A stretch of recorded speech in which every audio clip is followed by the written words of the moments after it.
नमस्कार, मैं हूं हितेंद्र बुधौलिया और आप देख रहे हैं हमारे YouTube channel SR Ashoknagar. SR Ashoknagar पर हम वर्ष 2021 के प्रत्येक रविवार को अशोकनगर के सितारे के नाम से एक कार्यक्रम लेके आ रहे हैं, जिसमें वो लोग होंगे जो इस शहर की हस्तियां हैं या जिन्होंने अपना नाम कमाया है या जिन्होंने अपने संकल्पों के सहारे कुछ उपलब्धियां हासिल की हैं।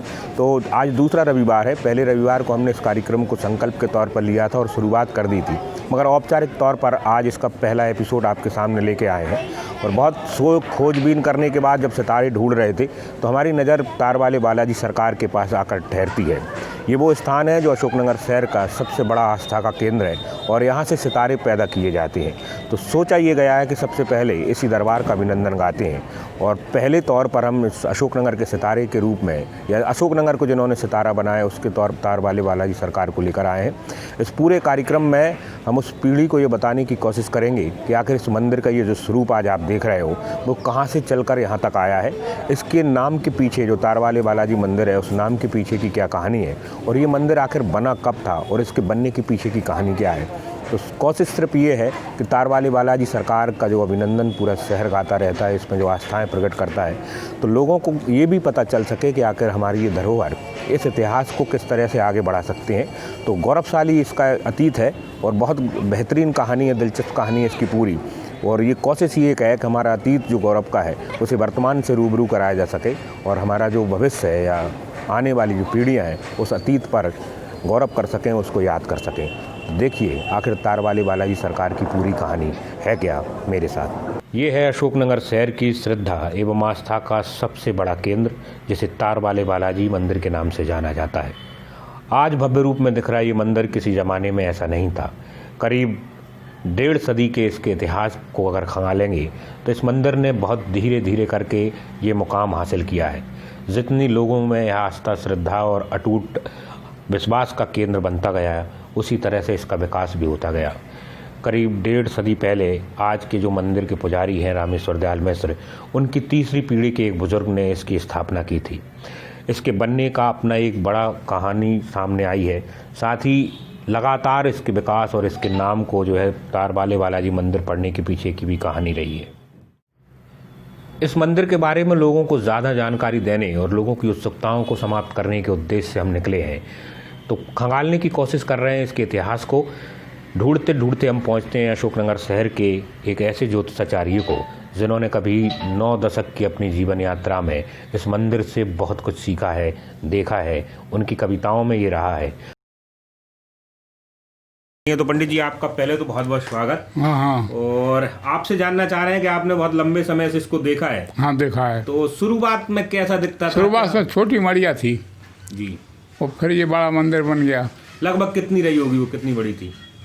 मूर्ति तो यही है मतलब जी। और मड़िया मतलब जो है वो कम 5-1 फुट ऊँची होगी बस। हाँ, फिर ये बाद में मंदिर बन गया। तो ये मंदिर से जुड़ा कोई वाकया या कोई कारण आपको पता है कि आपने किस जो उम्र है लगभग 80-88 साल, हाँ, उसके कितने पहले से ये मंदिर यहाँ रहा है?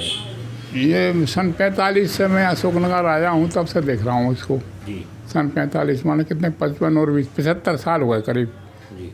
75 साल से बराबर देख रहा हूँ। तो इसके अभी हम जो देख रहे हैं उसके आसपास बड़ा कॉलोनियाँ या बस्ती थी, मामूली थी, मतलब कम थी। जी। तो क्या बता दें, तालाब मालाब जैसी कुछ चीज़ें रही होंगी यहाँ? हाँ, तालाब था। तो तालाब के किनारे जो है एक दीवार थी, उस पर एक बहुत बड़ा पेड़ था बरगद का। जी। और फिर ये जो है वो इसको भोजरे तालाब बोलते थे। अच्छा, तो ये जो मंदिर जब बना था हाँ, उस समय पुजारी भी आती, तो आज जिस तरह से इसकी शहर में जो है प्रसिद्धि है, तो क्या उस जमाने में भी इसी तरह की लाइन, भीड़ और जनता होती थी? नहीं, वो उस समय कम होती थी, अब इस समय बहुत ज़्यादा होती है। अब तारवाले बालाजी में स्त्रियों की संख्या बहुत अधिक होती है। आजकल वो कीर्तन वगैरह करती हैं। कब भी जाओ आप वहाँ।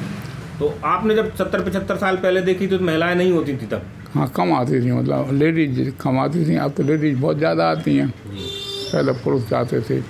तो अच्छा, एक चीज़ और आपसे जानना चाह रहे हैं, आपने जब इसको देखा है तब से इसका नाम यही तारवाले बालाजी मंदिर ही है? हाँ, तारवाले बालाजी मंदिर। तो इसको लेकर कोई बड़ा वाकया या इसको लेकर कोई किंवदंती या कोई प्रसिद्धि आपको कभी स्मरण में रही है क्या? तो ये है कि वो एक लोगों की मनोकामना पूर्ण होने लगी, तो वहाँ पर जो है भीड़ भाड़ अब ज़्यादा होने लगी। तो तो इसकी जो विकास यात्रा आपने तो अपनी आंखों से होते देखी है, तो आज जो स्वरूप है और पहली दफे आपने देखे थे उसमें अगर हम देखा जाए तो कितना अंतर है? उसमें अंतर यही है कि अब बड़ा मंदिर बन गया है ये जी। हाँ, और अब संख्या जो है लोगों की ज़्यादा होने लगी और तो बहुत ज़्यादा आती हैं, भजन कीर्तन बहुत होता है, शनिवार मंगलवार को बहुत लोग प्रसाद चढ़ाने आते हैं। तो ये मड़िया जो थी, मड़िया कब तक रही आप लोगों ने, कब तक? मड़िया ये 55-56 तक रही, उसके बाद फिर ये मंदिर बन गया ऊंचा जी। तो उस समय फिर ये मड़िया को हटा दिया? हाँ, मड़िया।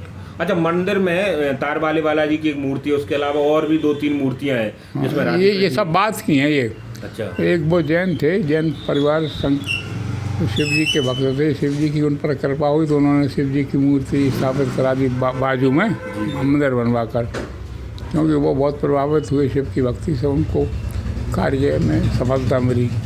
और इसके बाद फिर एक और मूर्ति जो है राधा कृष्ण जी की। हाँ, राधा कृष्ण की मूर्ति, ये बात की है। तो ये थे पंडित ओमकार लाल प्रमथ जी। इनका कहना है कि 75 वर्ष पहले जब इन्होंने इनके स्मरण में, तो तारवाले बालाजी मंदिर इतना भव्य और आकर्षक नहीं हुआ करता था, एक छोटी मड़िया थी, मगर भक्तों का लगातार इसमें रुझान बढ़ता रहा, धीरे धीरे करके लोगों की संख्या बढ़ी, तो एक भव्य स्वरूप में आज ये मंदिर आ चुका है। प्रमथ जी से बातचीत के बाद ये बात तो तय हो गई कि इस मंदिर में अपने आप में कोई एक ऐसी शक्ति है जो लोगों को अपनी ओर आकर्षित करती है, और इसी आकर्षण का फल था कि यहाँ लोगों का जुड़ाव ऐसा जुड़ा कि अब यहाँ तांता लगता है, सुबह सुबह लोगों का हुजूम उमड़ता है, हर कोई यहाँ नतमस्तक होता है। मगर क्या तारवाले बालाजी मंदिर का स्वरूप हमेशा से ऐसा ही रहा था? आखिर तारवाले बालाजी मंदिर का ये स्वरूप आज जिस रूप में है, उसको आने में कितनी यात्राएं इसने अपने आप में की हैं और किन किन चीज़ों को लेकर आगे बढ़ा है, और इन सबसे बड़ी और दूसरी विशेष बात कि आखिर इस मंदिर का निर्माण हुआ कब था, कैसे हुआ था, कौन लोग थे जो आज के इस जागृत स्थान के पीछे की कहानी में रत रहे हैं। तो इन सब चीज़ों को जानने के लिए हम खुद मंदिर में पहुंचते हैं। मंदिर में बैठे हैं पुजारी। इस समय हम हैं अशोकनगर के सबसे प्रसिद्ध और धार्मिक स्थल तारवाले बालाजी के मंदिर में। अशोकनगर शहर का ये सबसे बड़ा धार्मिक और तीर्थ स्थल के तौर पर विकसित होता जा रहा है, मगर अभी भी शहर के बहुत सारे लोगों को इससे जुड़ी कुछ चीज़ों के बारे में जानकारी नहीं है, और उन्हीं को खंगालने और उन्हीं की जो है बात करने के लिए आज हम यहाँ पर बैठे हैं। बालाजी के दरबार में हैं, उनके परम सेवक पुजारी जी महाराज हमारे साथ में हैं।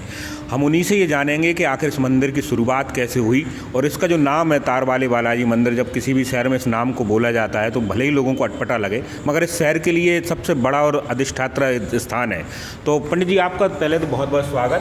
और क्योंकि हम तारवाले बालाजी मंदिर के बारे में लोगों को बता रहे हैं, तो आपसे ये जानना चाहेंगे कि इस मंदिर की स्थापना कब हुई थी, किस तरह से इसकी जो है शुरुआत हुई है? इस मंदिर की स्थापना ऐसे हुई थी कि हमारे बाबा थे तो वो जो है बाबा के रूप में रहते, थोड़े भ्रमण करते रहते थे। तो यहाँ जो है जंगल था, इतना अंदर माने कोई आता जाता नहीं था यहाँ।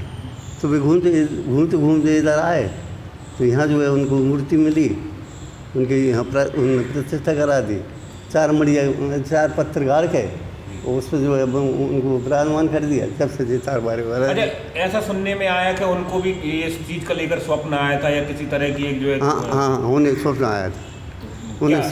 उन्हें स्वप्न आया था कि तू वहाँ और वहाँ देख, मैं जो मुझे निकाला वहाँ से और मेरी प्रतिष्ठा कर।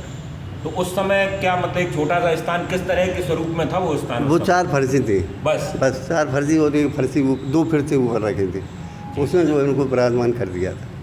अच्छा, प्रतिष्ठित करके फिर इसकी पूजा अर्चना शुरू कर वो कर दी थी उन्होंने। तो इसके बाद फिर ये जो तारवाले बालाजी नाम कैसे पड़ा है? अच्छा, तारवाले बालाजी इस तरह पड़ा कि यहाँ जो है रेलवे का तार था पीछे, तो उसको जो है हाँ, फिर इसके बीच में जो है तहसीलदार साहब जब मंदिर पे आए तो उन्होंने कहा कि महाराज जी जो है तुम ऐसे पानी में, धूप में, या और क्या कहते हैं इसमें, क्या कहते हैं, बरसात में कैसे बैठे रहती हूँ, समझ गए? कई बाबा जैसे बैठा रहता है, बैठे हम। तो उनने कहा तो कई महाराज जी एक बात बताओ, मेरी मनोकामना पूर्ण हो जाए तो जो है मैं कुछ कराऊँ यहाँ, तो इनसे प्रार्थना कर जा भैया, मनोकामना पूर्ण करेंगे तेरी। तो 9 महीने बाद उसके जो है लड़का हुआ है। तो एक दिन एक रात में वो मड़िया बनी थी सर। एक दिन एक रात समझ गए, वो मंदिर है जी। अब इसके बाद में जो है तो वो जो रेलवे का तार होता था या तार मतलब कोई ऐसा प्रसिद्ध स्थान था या उसका क्या काम क्या था उस तार का? वो तो रेलवे था, वो करवा हुआ है रेलवे तार वाले वाला जो है। चूंकि आसपास तार लगा हुआ था, तार लगा था जी रेलवे का यहाँ सीधा। मान वो पहले जो है तार लगे थे अंग्रेजों के ज़माने से, तो वो तो तार टूट के हट गए समझ गए। अच्छा, वो तार तो खत्म हो गए मगर ये नाम तार वाले वाला ही पड़ गया। वो तार लगाया किस वजह से था? रेलवे का था। नहीं, उसका उपयोग क्या होता, मतलब बागड़ के रूप में था? बागड़ के रूप में क्या लोग रेलवे का? हाँ, बागड़ के रूप में था वो। अच्छा अच्छा। हाँ। तो आप इस मंदिर में कब से हैं? मैं 8 साल की उम्र से हूँ। तो अभी क्या उम्र होगी? 73 साल हो गए। मतलब लगभग 65 वर्ष आपको इस मंदिर में। और इसके पहले आपके पूर्वज इसका पुजारी रहे? इसके पहले जो है मेरे बाबा रहे, तो बाबा के बाद पिताजी रहे, पिताजी के बाद जो है मैं हूँ। अच्छा अच्छा। अच्छा, इस मंदिर को लेकर आज जिस भव्य स्वरूप में अशोकनगर में है, वो प्रतिष्ठित भी हो गया, तो आपने तो इसको शुरू से बहुत लंबे समय से देखा है, मड़िया से स्वरूप में आते आते, तो किस तरह से इसकी विकास यात्रा रही है, कुछ ध्यान में है आपको? धीरे धीरे कैसे बनाए ये आगे? बस शुरू की प्रेरणा होती रही, जब वक्त लोग आते रहे, स्वतः देते रहे। हमने किसी से एक पाई नहीं, कोई रसीद नहीं काटी, कुछ नहीं किया। ये कृपा इनकी है जो आज जो मंदिर इस काबिल है समझिए। इसमें जी अमर जी भाई साहब खड़े हैं, पूछो इनसे कभी किसी से मांगा वो जी खड़े हैं। अच्छा, एक चीज़ और मुझे समझ में आई, मैं इस पर लगातार लोगों से बात कर रहा था। 70-75 साल पहले के जो लोग हैं वो बता रहे हैं कि पहले एक बहुत छोटा मंदिर था, बहुत लोगों की आवक जवक नहीं थी यहाँ पर, तो इस मंदिर को संचालित करना भी बड़ा मुश्किल होता था। तो अब ये स्थिति होती है कि शहर में सबसे ज़्यादा लोग इसी मंदिर में आते हैं। तो ऐसे क्या चमत्कार रहे हैं जो बालाजी सबको अपनी ओर खींचते हैं? ये कृपा इनकी है बाबा की, इसमें किसी का सिरे बाबा की कृपा है आज जो भी है। तो अभी जो मंदिर है आप क्या सोचते हैं, इसी रूप में रहेगा कि और इसको भव्य करने की कुछ विचार है? और भव्य करने की विचार, अभी गेट बनना है, इसमें फर्श होना है समझिए। मैं तो ये चाहता हूँ और ये मार्बल हटके और अच्छा बने और भव्य बने। अब जैसी उनकी कृपा है, जैसे बाबा मन में तो बहुत है। तो तार वाले बालाजी मंदिर के इतिहास की खोज में जब हम निकले हैं तो इतना तो तय हो गया कि एक तालाब के किनारे बने छोटी सी मड़िया इस भव्य रूप में आई कैसे, और ये भी तय हो गया कि जो पुजारी आज हैं उनकी तीसरी पीढ़ी के एक बुजुर्ग बार्ग ने सपने में आई एक कहानी के आधार पर, या भगवान हनुमान ने उनको जो सपना दिया था उसके आधार पर ये मूर्ति निकाली, इसको स्थापित किया और शुरुआत में 4 पत्थर की पाटों के बीच में इनको स्थापित किया। फिर एक मड़िया बनी, मड़िया के बाद ये धीरे धीरे बढ़ता ही क्रम का विकास यहाँ तक चला गया। तो पंडित जी से बातचीत करने के दौरान 2 चीज़ें बहुत महत्वपूर्ण जो सामने निकल के आई कि एक तो इनकी स्थापना पंडित जी के बाबा जो रहे थे, जो खुद एक फक्कड़ व्यक्ति थे, उन्होंने की थी। कुछ समय उनके पिताजी ने इसमें सेवा की और लगभग 65 वर्ष से वो हैं। साथ ही एक बड़ी बात उन्होंने ये बताई कि आखिर ये तार वाले बालाजी मंदिर का नाम पड़ा कैसे।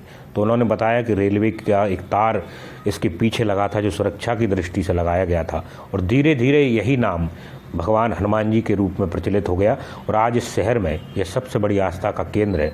तो लोग 2 सवाल जो लगातार लंबे समय से लोगों के जेहन में थे, इसके बनने की कहानी और इसके नामकरण की कहानी हम आपके सामने ला चुके हैं, मगर अभी भी तार वाले बालाजी मंदिर की कहानी पूरी नहीं हुई है। दरअसल जो शिखर कंगूरे और भव्य स्वरूप आप देख रहे हैं वो अभी भी अधूरा है, उसके आगे बनने की कुछ गुंजाइशें अभी भी हैं, मगर बना कैसे यहाँ आते आते, और जब इन सब चीज़ों को खंगालने की कोशिश की तो इसके इंटीरियर और इसके डिज़ाइन से जुड़े एक ऐसे शख्स के पास पहुँचे। अशोकनगर का जो मंदिर है तार वाले बालाजी मंदिर, लंबे समय से अशोकनगर की श्रद्धा का केंद्र है और बहुत इनिशियल लेवल से आज भव्य स्वरूप में पहुँचा है और आप लगभग 30-35 साल से इससे जुड़े हैं। तो इसके जो विकास का क्रम रहा है वो किस तरह से रहा है और किस किस तरह से आपने इसको आगे बढ़ाया है? सबसे पहले तो जब मैं मंदिर पे जाता था तब इस मंदिर का स्वरूप बहुत छोटा स्वरूप था, छोटी सी मड़िया थी मढ़िया था, कुछ टीन सेट भी था साथ में। उसके बाद फिर मंदिर का विस्तार हुआ। हमने गर्भगृह को तो नहीं छेड़ा, लेकिन आगे का जो मंडप था उसको थोड़ा सा बड़ा किया, उसमें कुछ जालियाँ वालियाँ लगाई, कुछ पत्थर का थोड़ा पुरातन काम था उसको ठीक किया। लेकिन उसके बाद थोड़ी दिनों बाद हमें ऐसा लगने लगा कि ये मंदिर हमारे श्रद्धा के केंद्र श्रद्धालु जो लोग आते थे उनके लिए छोटा पड़ने लगा। जब वो छोटा पड़ने लगा तब हम लोगों ने विचार किया, उसमें स्वर्गीय श्री अशोक जी अरोरा, इनका नाम मैं लेना चाहूँगा। इन्होंने पूर्ण सहयोग दिया और बिल्कुल जिसे कहना चाहिए अपने को कि बिल्कुल निर्विकार भाव से लगे रहे, और हम लोगों ने फिर एक नई परिकल्पना करी जो मंदिर का स्वरूप आज हमें दिखाई देता है। उसमें शुरुआत में जब आपने शुरू की थी बताते एक मढ़िया टाइप की थी, क्या वो आपके जहन में है वो किस तरह से रही होगी? हाँ, वो तो बहुत पुरानी छोटी मढ़िया थी। उसमें एक दूसरी बात एक और भी थी, मढ़िया थी अंदर से मढ़िया पोली भी थी। उसमें एक कांच की सीलिंग कराई हम लोगों ने, क्योंकि उसमें कबूतर घुसने लगे थे अंदर। तो ये धीरे धीरे बड़े क्रमिक विकास हुआ है, और जैसे जैसे लोगों की श्रद्धालुओं की संख्या बढ़ती गई। तो अभी जो स्वरूप है वो आपको लग रहा है कि इसमें भी और कुछ अभी डेवलपमेंट करने का या इस पर आगे कुछ हाँ, इसमें हमारा प्रस्ताव अभी चल रहा है। एक तो आगे का जो फर्श है, हमारा फर्श को ठीक करना है। और सबसे पहले हमारा मेन गेट क्षतिग्रस्त हो चुका है, उस मेन गेट को भी उसका नया बनाना जा रहा है, और अतिशीघ्र वो भी बनाया जाएगा। तो ये लगभग कितने साल का पूरा विकास क्रम रहा है आपका जो है? अब मैं तो करीब इस मंदिर से 35 साल से जुड़ा हुआ हूँ। उसके पहले एक छोटी सी मढ़िया ही थी? हाँ, उसके पहले बहुत छोटी मढ़िया थी। और चूँकि यहाँ क्या बगल में पावर हाउस था, तो यहाँ तार वार बहुत फैले रहते थे, इसलिए ये तार वाले बालाजी का मंदिर कहलाता है। ऐसा मुझे सुनने में मुझको आया। राधा मोहन गुप्ता जी बताते हैं कि इस मंदिर को इस स्वरूप में लाने के लिए कितनी बार इसे तोड़ा गया, नए सिरे से बनाया गया, लोगों ने इसमें सहयोग किया, और इसके बदौलत ये आज यहाँ तक चला आया। अब आती है इस मंदिर की सबसे बड़ी आत्मा के रूप में, यानी इससे लोगों का जुड़ाव है क्यों, भक्तों में इसके प्रति इतना समर्पण है क्यों, लोगों की आत्मीयता का ये सबसे बड़ा केंद्र बना क्यों। दरअसल इसके पीछे इस मंदिर के चमत्कारों की और इसकी श्रद्धा के पीछे इसकी सात्विकता का बहुत महत्व है। इस स्थान को लोग बड़े ही सिद्ध स्थल के तौर पर मानते हैं, और न केवल अशोकनगर में बल्कि कई दूसरे स्थानों में भी इस मंदिर के मानने और पूजने वाले लोग हैं। यूँ तो इसकी चमत्कारों की बहुत बड़ी श्रृंखला है, और इस श्रृंखला को हम कभी आपके सामने लेकर आएंगे, मगर ये वो स्थान है जिसने शहर के कई सारे लोगों को सितारों की हैसियत दी है, कई फ़कीरों को बादशाहत और सल्तनतों जैसी चीज़ें दी हैं। अशोकनगर शहर के कई राजनेता, बड़े व्यापारी और तमाम सारे जनप्रतिनिधि यहाँ अक्सर नाक रगड़ते देखे गए हैं, और कहा यह जाता है उनके द्वारा और दूसरे लोगों के द्वारा कि उन पर जो कृपाएं और अनुकंपाएं बरसी हैं वो तार वाले बालाजी मंदिर की हैं। इन अनुक्रमाओं की, इन कृपाओं की, इन चमत्कारों की एक बड़ी फेहरिस्त है जिसको धीरे धीरे कर हम आपके सामने लेकर आएंगे। मेरे जो अनुभव हैं तार वाले बालाजी के बारे में, मेरे पास इतनी बड़ी ज़बान नहीं कि मैं वो बता सकूं। और यहाँ के जो महाराज जी हैं उनकी बहुत बड़ी साधना है जिसकी वजह से जहाँ चमत्कार हो रहे हैं, और बड़े बड़े दूर से लोग आते हैं और यहाँ आके बोलना बोल के जाते हैं, और उनकी बोलनाएँ पूरी होती हैं। फिर आके वो यहाँ पे भंडारे करते हैं, और दिन पे दिन इनकी कृपा से बढ़ोतरी हो रही है। और आप अशोकनगर में देख रहे होंगे बहुत से मंदिर हैं, भगवान की जगह, भगवान की कृपा से सब मंदिर अच्छे हैं, लेकिन कुछ सिद्धि, कुछ ईश्वर की उनकी कृपा ऐसी है कि दिन पे दिन जो है यहाँ का जो चमत्कार है वो बढ़ता जा रहा है। प्रत्यक्ष प्रमाण देखे मैंने कि मुझे आज जो कुछ भी मैं हूँ, पूरे शहर में ऐसे हजारों लोग हैं, हजारों लोग हैं, लाखों लोग होंगे जो आज तार वाला बालाजी पे समर्पित भाव से आते हैं और मुंह मांगी मुरादें यहाँ से पाते हैं। और आगे चल के भगवान इनकी लंबी उम्र करे, हमारे पुजारी जी की, और इनकी जो साधना है इस तरह चलती रही तो आगे चल के और विशाल बनेगा। तो ये थी एसआर अशोकनगर की प्रस्तुति हमारे सबके आराध्य और अशोकनगर शहर के सबसे प्रसिद्ध धार्मिक स्थल तार वाले बालाजी मंदिर के इतिहास और उसकी अब तक की कहानी के बारे में।